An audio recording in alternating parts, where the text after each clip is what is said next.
What's happening? Good evening, people. Welcome back to the channel. Welcome back to the show.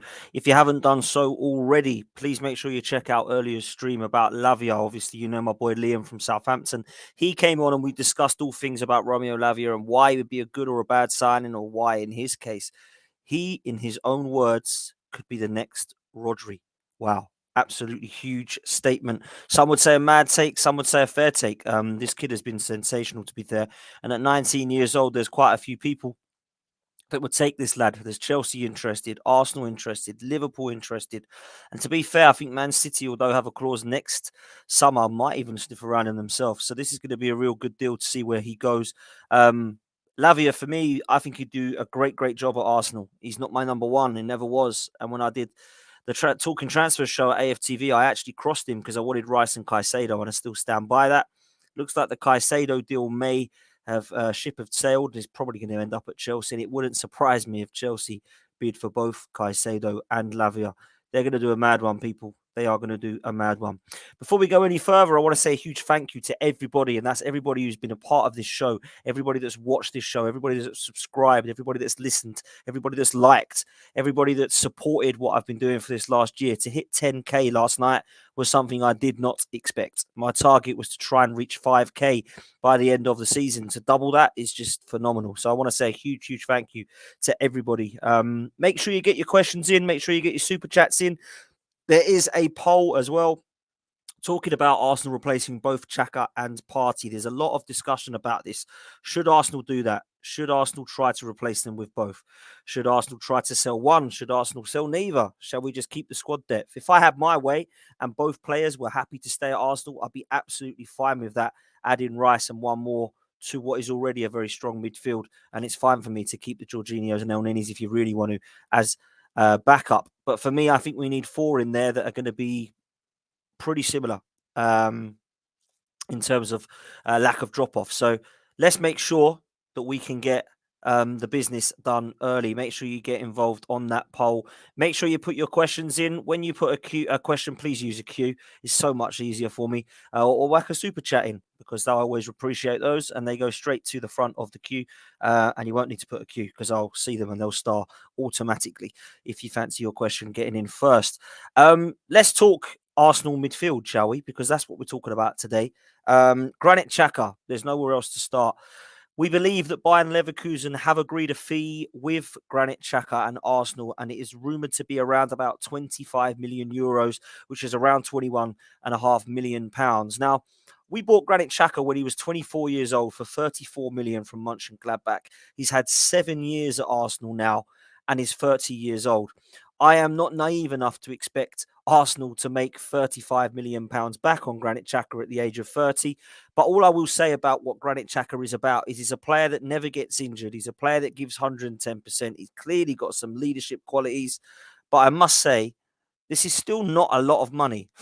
Now, a lot of people will say, it's great money. We've got more than we can. And you know what? Fair play if the Arsenal negotiation team are saying that we have only been able to get 13 or 14 million pounds offered in the past, i.e. Roma, i.e. the clubs in Germany that are now interested in him. And now Edu's managed to get more, and we've managed to get 25 million euros. Fair play if that's the case, right? Fair play. But I do think sometimes when people have said how great he's been this season, I expected to get a little bit closer to how much we'd paid for him. But 25 million euros, let's see what that goes towards in replacing him, because that's what we've got to do. I am so against not replacing Granit Xhaka or Thomas Partey with just one in terms of Rice and Havertz. That for me is not strengthening, it's replacing. So I honestly believe there's more we can be doing in this midfield market. Let's talk a little bit about Granit Xhaka, if it is bye-bye to Granit. He's a player I've given a lot of stick to, personally and professionally. I don't always believe that Granit Xhaka has had the best of reputations. I don't always believe that Granit Xhaka has had the best of games in an Arsenal shirt. But I actually do think that the last 2 seasons have probably been the best in an Arsenal shirt. And I put a lot of that down to the manager. I put a lot of it down to his new role in the team. And although under Arsene Wenger, he saw him more as a holding midfielder, I'm not sure that he ever was. I actually think he was more of a liability, to be honest, in that position. And I don't think he ever had the best of partners to allow him to do his role. I think, like we've seen, if we would have had a Thomas Partey alongside him, or perhaps an N'Golo Kante or an Ibrahim Sangare or somebody that's going to be holding midfield alongside him, you can see what he can do. Unfortunately, he's been the one that's been holding. He's had partners such as Santi Cazorla and Aaron Ramsey in the past that have just been one-way thinking. But actually, I've never really doubted the things that he can do well. I've been more frustrated with how poor he can be with the bad things that he can't do. And also, I've been really frustrated with players that just make the same mistakes. So when players are going in two-footed and getting red carded, I can give them that. When they're doing it every season, and in some cases 2 or 3 times a season, I get a little bit peeved. When they start giving penalties away, or they make silly fouls, or they give the ball away really, really sloppily, that's what I think of Granit Xhaka of his first few seasons at Arsenal. But actually, I can't think of an Arsenal player, and perhaps you guys can correct me, who's turned a career around like he has, and turning his career around at the same club that, let's be real, wanted him gone. I was one who just thought, when you throw the shirt on the floor, throw the armband on the floor, tell the crowd where to go, tell them all to F off and walk down the tunnel. For me, your career's kind of done at that football club. But what happened, I think, which helped Granit Xhaka was COVID, Mikel Arteta coming in, and the fact that his performances didn't show like he actually didn't care anymore. It proved to me that actually he believed that perhaps he could turn his career around. Perhaps he could turn some of the fan base round and actually move forward as being one of Arsenal's starters and also most consistent player. Now I look back and I think, fair play, Granit Xhaka, because you was not my favourite player. You're still not, I will add. I still can't quite forgive and forget about what that was. My example of that is I'm on YouTube all the time, right? I put myself out there. I put my opinions out there. People are going to hate it. People are going to love it. And some people are not going to give a monkey's who I am, right? So when I look at it, I think to myself, do you know what? If I was Granit Xhaka and I compare it to my YouTube, right? If somebody called me out or, I don't know, was horrible to me or was really bad on the comments or in the Twitter section or in Instagram, whatever it be, I go on AFTV and then someone comments some horrible stuff about me and my family. I would ignore that one individual. I would not group them all together as a fan base and tell them all on here to F off. That's basically what he did. A couple of people on social media, trolls, scumbags, awful people that have come for me before and come for other podcasters and come for other celebrities and famous people and people they don't like in life, have said some horrendous things. And he's then gone up to the 60,000 people at the Emirates and gone mental at them. That's not the way to do it. And I do believe he regrets that. He says he won't. He says, I'll do the same thing. I believe he regrets that, to be fair. So I do feel like he would actually probably be lying if he said he didn't believe his Arsenal career was over there. And in fact, I think he said that. But actually, what he's been is our captain and our leader for the last couple of seasons without wearing the armband. If you look at aways and home, he's always huddling the players. He's always talking. He's communicating throughout the game. Fair play to him because the last 2 seasons he's been fantastic, consistently good in a more progressive role. I never thought I'd see Granit Xhaka scoring 7 goals, that's for sure. So it's been a really good performance from him. And I do wish him the best. At 30 years old, he's going back to Germany in a club that I think will get the best out of him, in a manager in Xabi Alonso, who's really close with Mikel Arteta and has been tipped to be a very, very good coach and one of the good young up-and-coming coaches. So I'm sure he'll do well. And at £25 million, it's not horrendous. It's not. It's not horrendous.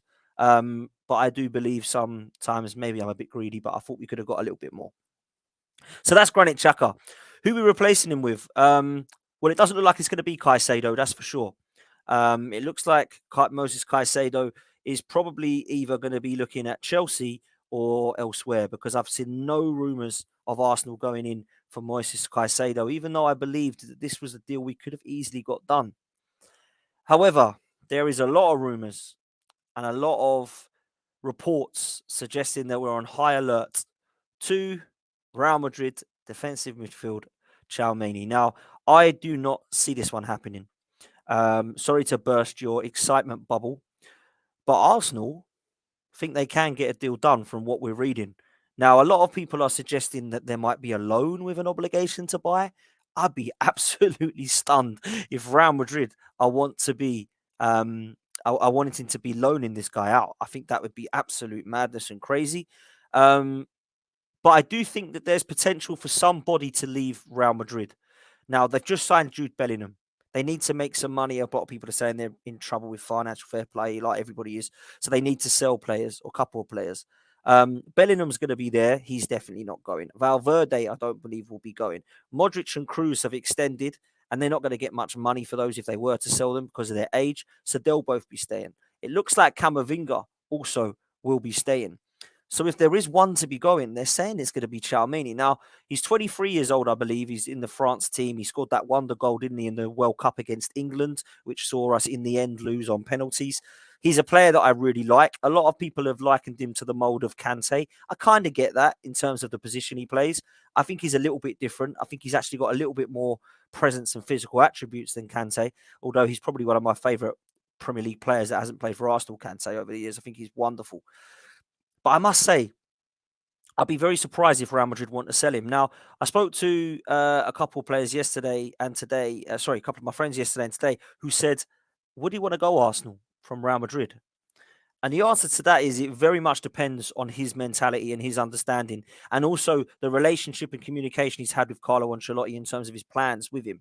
He might say that actually, you're not really in my plans, and I'm going to be playing Modric and Cruz for another couple of years.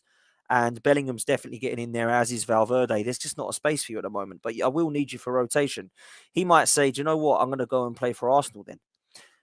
So where does he fit in? Well, a lot of people are saying at the moment that Rice and Havertz are going to be playing with Odegaard in the midfield. Now, I'm not so set on that for every single game, and I do believe that there can be some rotation in there. And if Tchoumeni was to be coming over to Arsenal, I do actually think that it is a player that can come into the fold at Arsenal and allow Declan Rice to play in more of an 8. Apparently, I'm saying it wrong according to Uchiki. Oh, God, I can't say that. I'm not going to be able to say that very well. Tchoumeni. Am I saying that right? Tchoumeni. I always called it Tchoumeni, but I don't know. As my mum said earlier, we're signing Rice and Tchoumeni. Rice and Tchoumeni. Listen, Tchoumeni then, if I'm getting it wrong. Tchoumeni, I think when you look at it, what can he bring? A lot of attributes to Arsenal. And a lot of people don't want to entertain Declan Rice playing as an 8. But I really think he could do it. I really do. And I think if you said to me now, Tchoumeni, Odegaard, and Rice in the 3, that's a really good midfield, you know. That's a really good midfield. Is that better than Rice, Havertz, and Odegaard? In my mind, it is. I need to see the system of what Arteta's looking at because he seems obsessed with Havertz playing at the 8 from what people keep saying. Maybe he's got it set in his mind that, no, I want to back up. I don't want this. I want that. I want them 3 in my midfield. And let's be real. It doesn't matter who we actually bring in because what we need is strength in depth. Like, I personally don't really feel like we should be looking at, right, that's our first 11. That's our backup 11. For me, we need to be going and having a squad of 20. So it doesn't really matter. You have your preferred 11, but actually, if these players come in, it doesn't really matter because we've got about 4 players that we can do that with at the moment, maybe 5. Tierney, Tomiyasu, Trossard, Smith Rowe, and Havertz if he doesn't start. That's about it, right? Timber, if he comes in, that's another. We need sort of 4 or 5 more that we can rely upon. Some of those might have to be from the youth setup or whatever it be. I get that if you've got injuries, but I don't want to be going down that road. I want to be going, right, okay, look at this midfield. If Declan Rice is not about, we can play Tchoumeni in there. If Havertz has to come in for Odegaard, so be it. If we have to look at Tierney coming in, brilliant. I don't know, man. I kind of feel like we need strength in depth in all positions, do we not? So when people are saying, yeah, but what about him? How is he going to fit? What does this mean for Smith Rowe? What does this mean for Fabio Vieira? How are we going to allow for Eddie to be on 100k a week? Why is Reece Nelson signed 100k? I don't care. I want them to be all competing. Do you know what I mean? If our League Cup team has to allow Eddie and Nelson and all these guys to come in, then fair play. Like, fair play. That's the way I see it. Thomas Partey looks like he's probably going to be going. And it's a massive shame for me. It is, because he's been outstanding. And I know he dropped off towards the end of the last season, but I honestly believe he was one of the most outstanding talents in midfield, not just for Arsenal, but in the league. When Manchester City, Manchester United, and Arsenal were all being spoken about right early on in terms of them coming first, second, third, their three midfielders we're talking about, Rodri, Casemiro, Partey, they were on a par with everybody at the time. And people were saying, actually, Partey's been better than both of them. This is crazy. Now he dropped off at the end, and Rodri, for me, I think he's the best CDM in the world. He came and took over. But I honestly believe that we could get to a stage, right, where Partey could be missed massively. And I'm not saying that because I don't rate Rice, because I actually do really rate Declan Rice. I think it's an outstanding signing. But I think that the three of them complemented each other so well last season. They were pivotal. They were vital to Arsenal getting into this title race. Xhaka, Partey, Ødegaard, the trio. I kept saying it all throughout last season. We have the best trio in the league. And if we're going to completely revamp that other than Ødegaard, it's got to work, man. It's got to work. And I really hope that it does. I really do. There's a poll in the chat I want to speak to you about. At the moment, do we need to replace Xhaka and Partey? 51% of you say no, 49% of you say yes. Wow, that is literally 50-50, isn't it? And I can understand why, because a lot of people are saying, nah, let's not replace them. Let's add to them. And some people are going, they're hitting 30. There's a lot going off the pitch with Partey. Let's replace them. Let's upgrade on them. Let's get some younger players in. Let's get Rice and Lavia.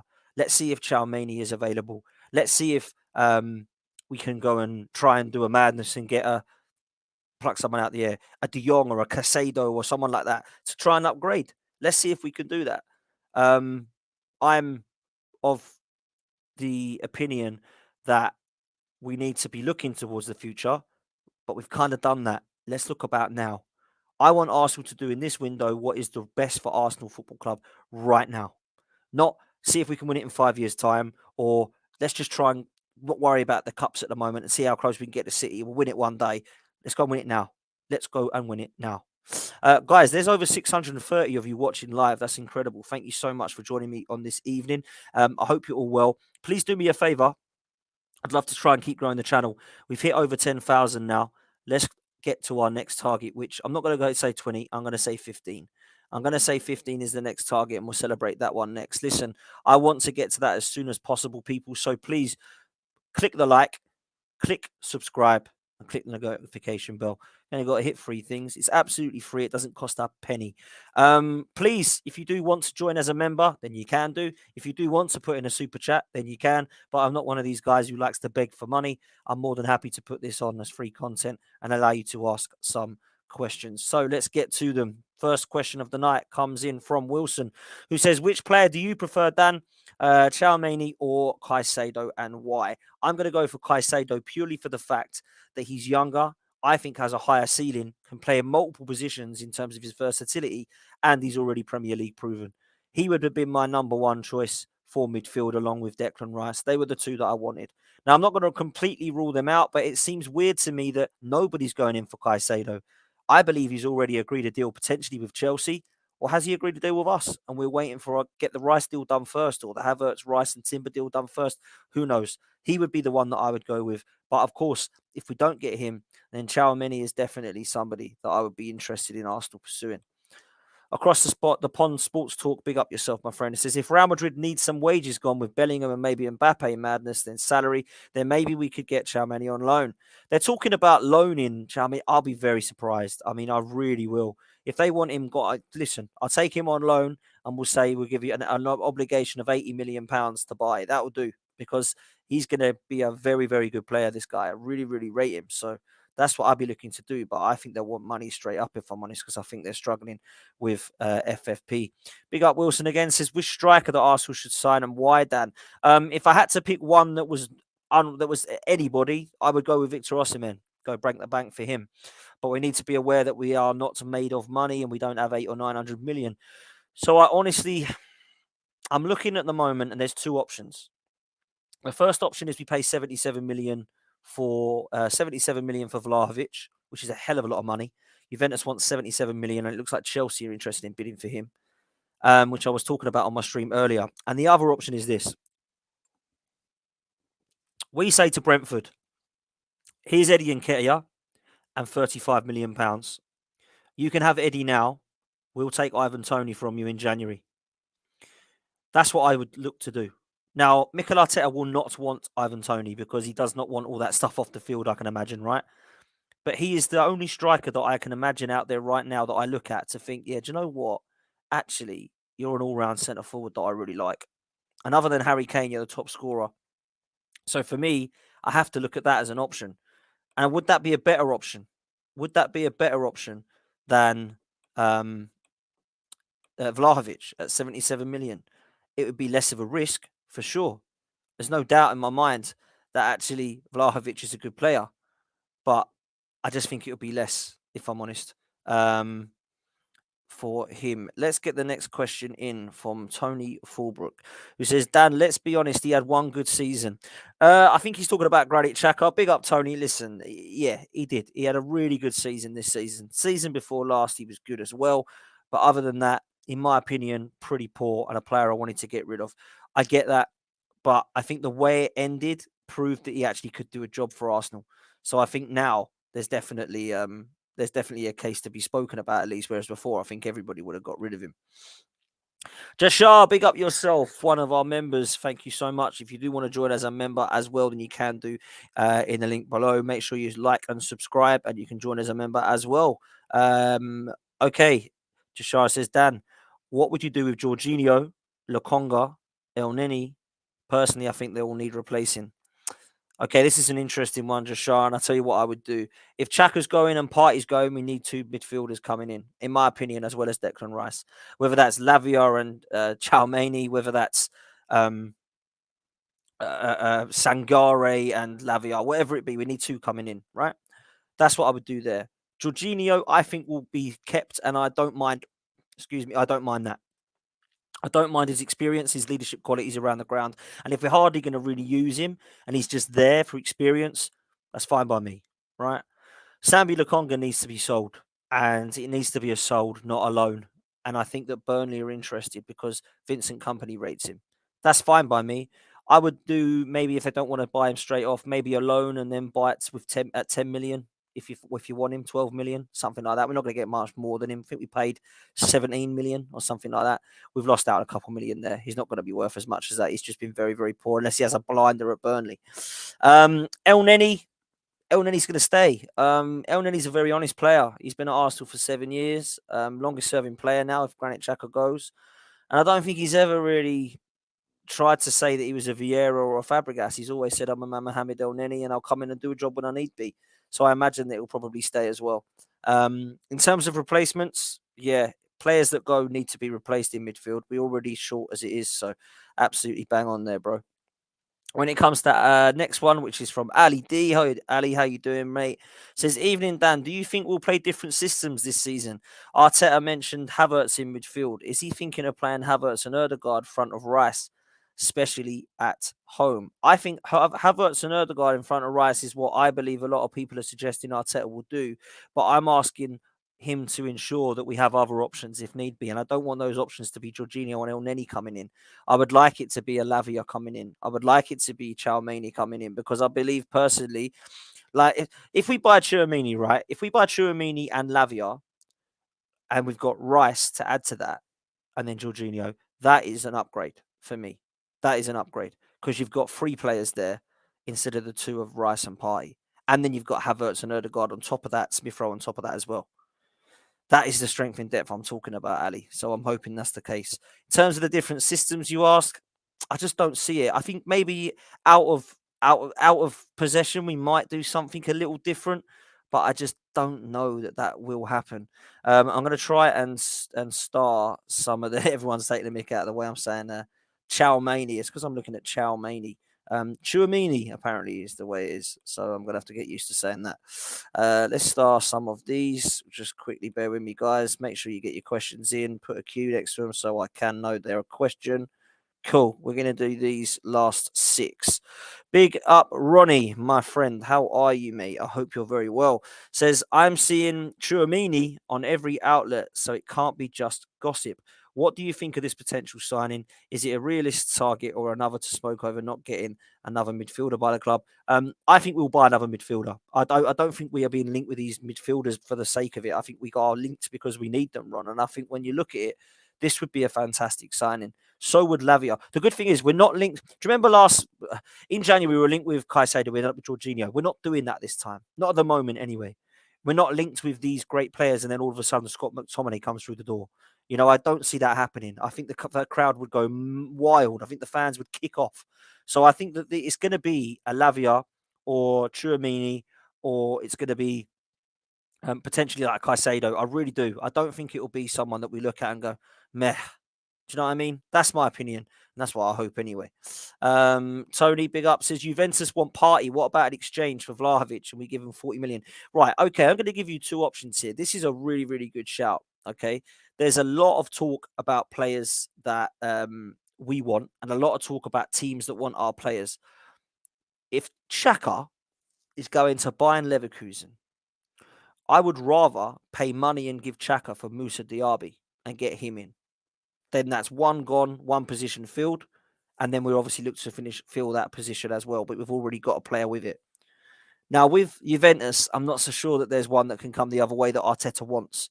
Certainly there's enough quality in their sides, but I'm not so sure. Maybe Vlahovic, we could do the same with. Maybe we look to say, I tell you what, have Thomas Partey and 30 million, 40 million, and we get Vlahovic. That would be really good. Because then you've got Vlahovic and Diaby covered with the 2 deals you're selling. And then if you get Tchouameni in and Lavia in, our job is done. That is our window done. That would be, for me, a really good option. That's a really good question there, Tony. Let's go to this one because I really like it. Kevy Kev. Love that name, man. Love it, Kev. Evan Ferguson or Ivan Toney? This is a great question. I'm going to go Ivan Toney, but I tell you what, Ferguson, if he has another season, that could change. That could massively change for me. I've been so impressed with him for Brighton. I mean, Brighton, yet again, Brighton, what is going on? We need to sort them scouts out, don't we? Like, honestly, guys, what is going on? Like, this team are just ridiculous. Like, absolutely ridiculous, man. We need to look at that because it's been exceptional for me. And I think if he carries on, yeah, I'm liking what I'm seeing, man. I'm liking what I'm seeing. Listen, there's creeping up to 1,000 live viewers. That is absolutely amazing, people. Make sure you're doing me a favor and smashing a like. Make sure you are subscribed to the channel. This is a channel that is going to be providing content every single night in terms of the transfer news, and we get guests on as well. It's not just me. I do my own show obviously every night, but we normally get people on as well. If you're new to the channel, please make sure you subscribe and smash a like. Guna Legend says, Dan, do you think we'll go in for a number 9? And if so, who would you realistically like to come in? Well, we kind of spoken about that earlier, haven't we? I think Ivan Toney is one that was mentioned, but due to his ban, there could be issues now. I remember having a discussion with a few people about Tammy Abraham. He's done his ACL, so that won't be possible, and perhaps we could do better than him. Vlahovic at 77 million is a hell of a risk. Osimhen would be my number 1 target, but he's going to cost an arm and a leg. So what can we do? What can we do here? I think if I had to pick one, then it would probably be Ivan Toney, and we get him in January, and we throw in Eddie and some money. But would Arteta want Ivan Toney? I just don't see that he would, if I'm honest, after everything that's gone on off the field. Cornbread RL says, would you take Zaha on a free for 2 years if he accepts having to fight for a starting spot? I do believe the Zaha ship has sailed. I said this earlier on stream. I do believe his ship has sailed. However, saying that, if we was to buy nobody at all up top or Zaha, I'm taking Zaha because Zaha adds quality and strength in depth. And do you know what he is? An absolutely massive gooner. And that always helps people. Let's bring up James. James says, how can you sign Tchoumeni? He's £100 million player last summer. He played all season as a left back. He's not missed out to anyone. I thought that was Camavinga who played there at left back. Maybe I'm wrong, James. Maybe you're right, but I thought it was Camavinga. But maybe it is correct what you're saying. Oasis said, Dan, with Timber, Rice, and Havertz coming in, name your starting lineup for Forest. Okay, great question. If everybody's fit, Ramsdale in goal, Ben White at right back, William Saliba right centre back, Gabriel left centre back, left back Zinchenko. If Xhaka and Partey have gone, Declan Rice, number 6, Erdegaard, a new signing at number 6, Declan Rice number 8. I've said it. There we go. And then a front three of Saka, Martinelli, and Jesus. So yeah, my midfield would be a number 6, Declan Rice at 8, and Martin Odegaard at 10. I still don't think we're done in midfield yet. Timber, I think, will come in 100% into this side. I think he's that good. But I don't think Ben White's done anything at all to deserve to be dropped. And I think Timber has to fight for his place, as does Kai Havertz. I don't think they just walk straight in. And I know there are a lot of money and they're exceptional money. I get it. I understand that. But they have got to fight for their place because this is the side that nearly won the league. So they've got to fight for that place, man. TBG says, Dan, who would you rather, Tchoumeni or Caicedo? I think I answered this already. I think I would rather have Caicedo because he's Premier League proven. So I'm going to have to go with that. And then this question from Daniel Sarson, big up Dan, says, what positions do we still need to sort out, Dan? Well, considering we're going to be bringing 3 in, Havertz, Rice and Timber, I still think we need 3 positions covered, which I believe is 2 central midfielders to replace Xhaka and Partey and a forward. And that forward can be either a centre forward or a player who can play across the front 3. That's honestly what I still think Arsenal will be about. And then I look at in my head who's covering what, and I think we're pretty much there, guys. Yeah.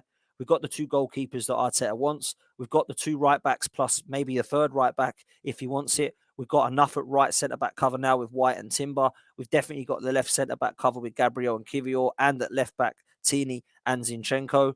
We will have Rice, and we will have potentially another one at 6.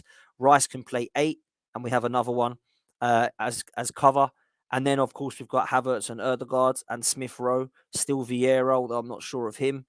Saka, Jesus, Martinelli, Trossard, Smith Rowe, and then hopefully one more forward to cover for Saka and Jesus if they're out.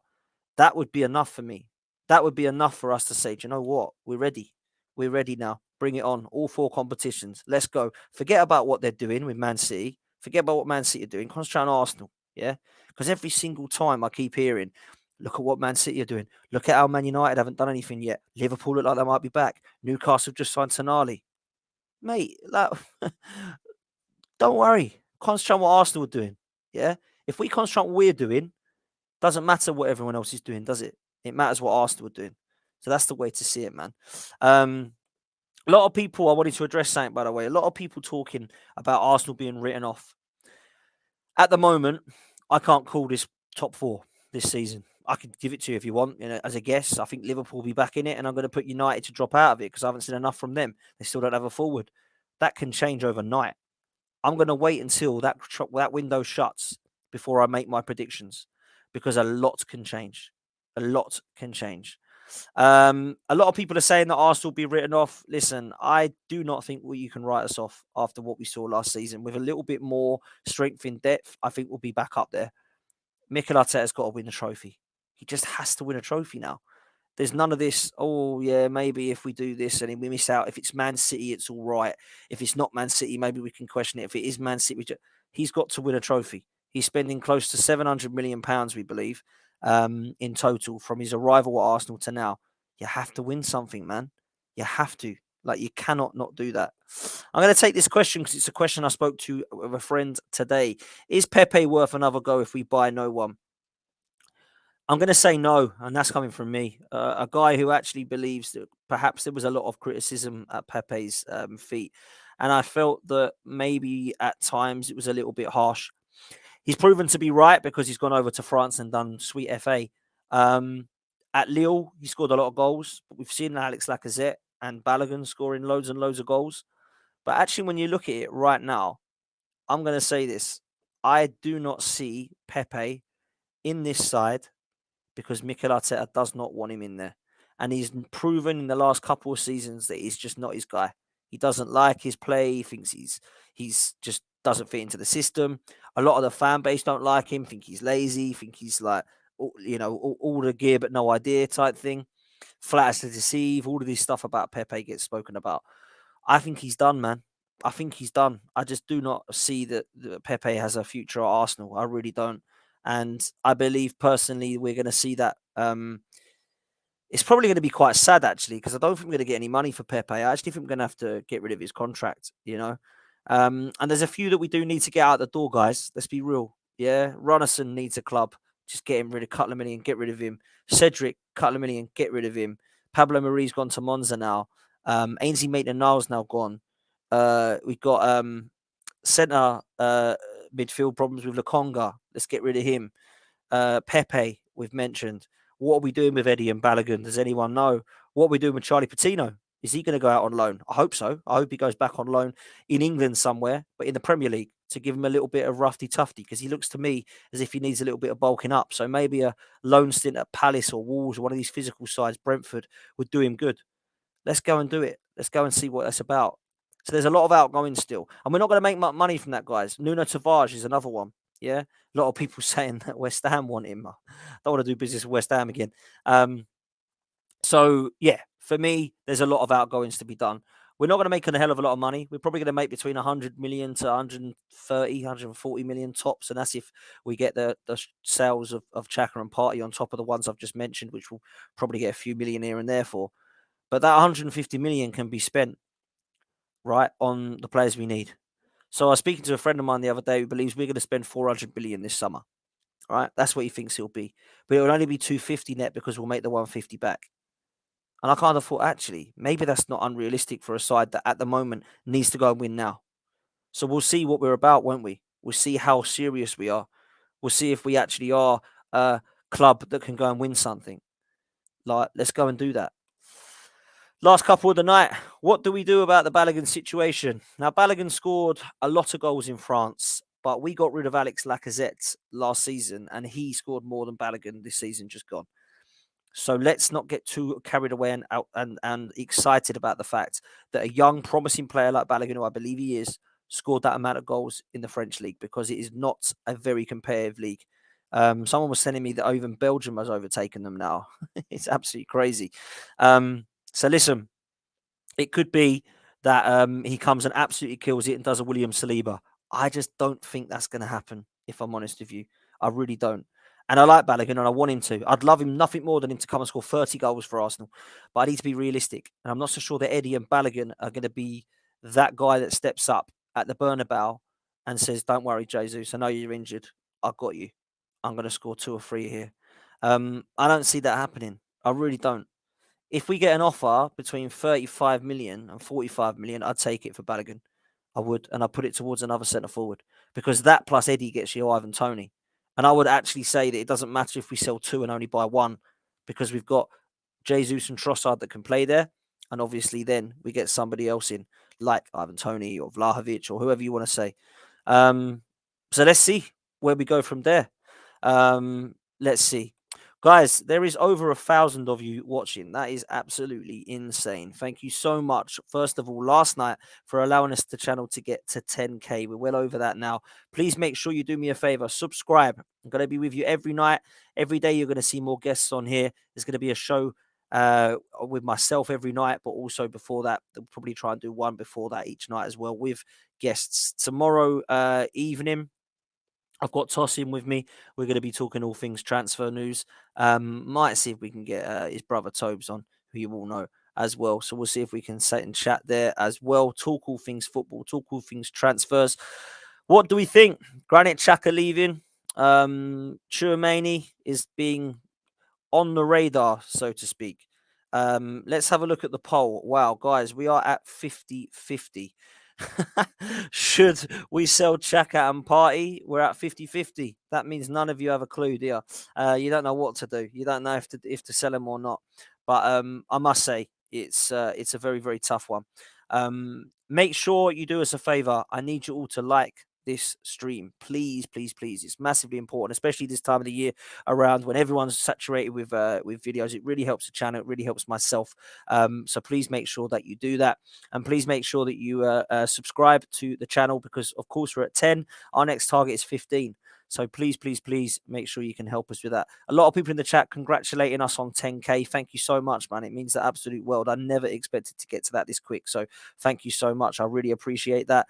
Make sure you'll be here tomorrow evening. I will see you as always.